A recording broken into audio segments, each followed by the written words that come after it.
Also new tonight on The Current, a local student has earned a huge honor for a documentary he made. You might remember, we had Bettendorf middle schooler Adrian Gillette here on The Current last June. He had made this documentary you're looking at about the only book banning case to ever be heard by the Supreme Court. And this documentary earned him the bronze medal at the National History Day competition in Washington, D.C. Well, last week, Adrian was back in the nation's capital with a new documentary about Sesame Street. This one dives into the role that Sesame Street played in the battle to desegregate America's schools and how that struggle is still being felt today. Check it out. At a time when American schools remained heavily segregated, Sesame Street offered its young viewers a diverse cast of children surrounded by adults of color who are nurturing, respected, and proud of their race.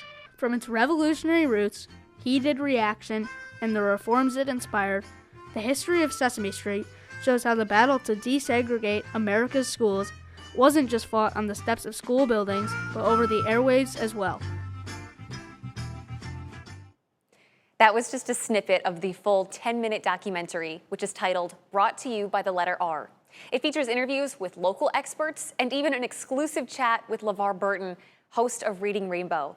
And that documentary won the gold medal at this year's National History Day. And we are so thrilled to have Adrian back on The Current with us. Thank you so much for being here. Yeah, thank you so much for having me. Congratulations. Has it sunk in yet that you took home gold?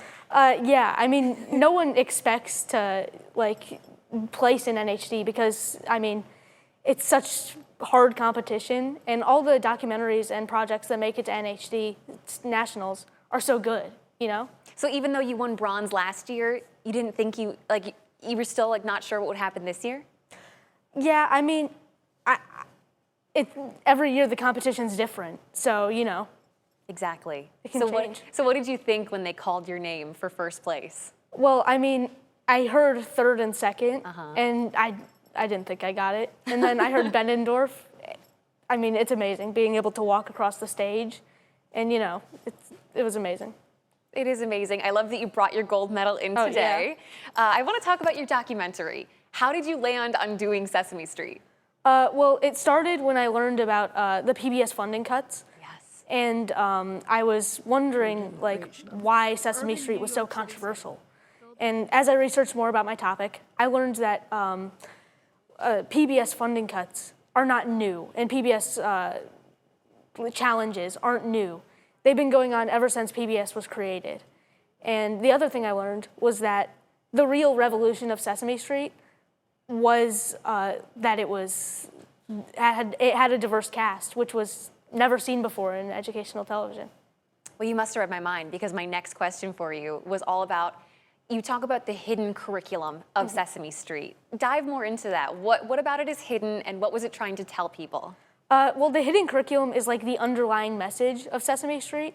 It's the non-hidden curriculum is teaching numbers and letters, but the hidden curriculum is its diverse cast and how that impacted and normalized other diversity in educational television and education. Yeah, you point to a bunch of other children's television shows like Barney and Dora that have taken lessons from Sesame Street from over the years. And you also have a line in the documentary where you say, the lessons that Sesame Street was teaching the world, they were also learning themselves. What were some of those lessons? For example, there was a character called Roosevelt Franklin, and people said that he depicted racist stereotypes. And so after the criticism, they removed Roosevelt Franklin from the show. You did a lot of interviews from local experts. You have film experts. You talked to our local PBS station. You talked to our local NPR radio station. You talked to film experts, educators. How did you decide who to talk to for this? I was thinking what aspect of my documentary I want someone to talk about. Because, having an expert talk about something is more interesting than having me drone on the whole time. And so, for example, LeVar Burton, I got him to talk because I wanted him to show the reforms that Sesame Street had on other educational television shows. And for those that don't know, LeVar Burton is the host and executive producer of Reading Rainbow. How did you get in contact with him?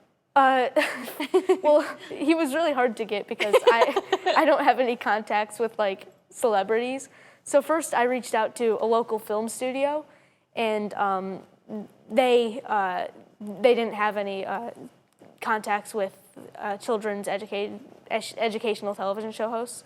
So then I reached out to the CEO of LeVar Burton's company, and he was sadly not able to do it prior to the regional competition.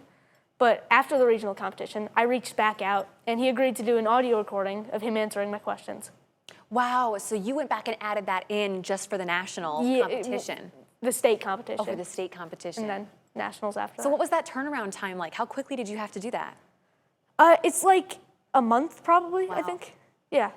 Wow. Okay, so as you're going through regionals and you're going through state and you're heading off to nationals, did you kind of feel like there's something really special about the documentary this year? Yeah, I mean, I couldn't help but comparing it to my old one, Yeah. you know, and yeah. Well, this is the moment, we're looking at the moment that you won, and you're about to cross the stage here in a second and get your medal. What did you win for first place? I won a mentorship or like a video call with Ken Burns, and also I got $1,000.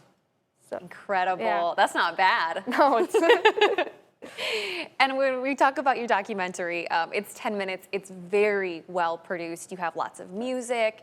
You have lots of archival footage in there as well.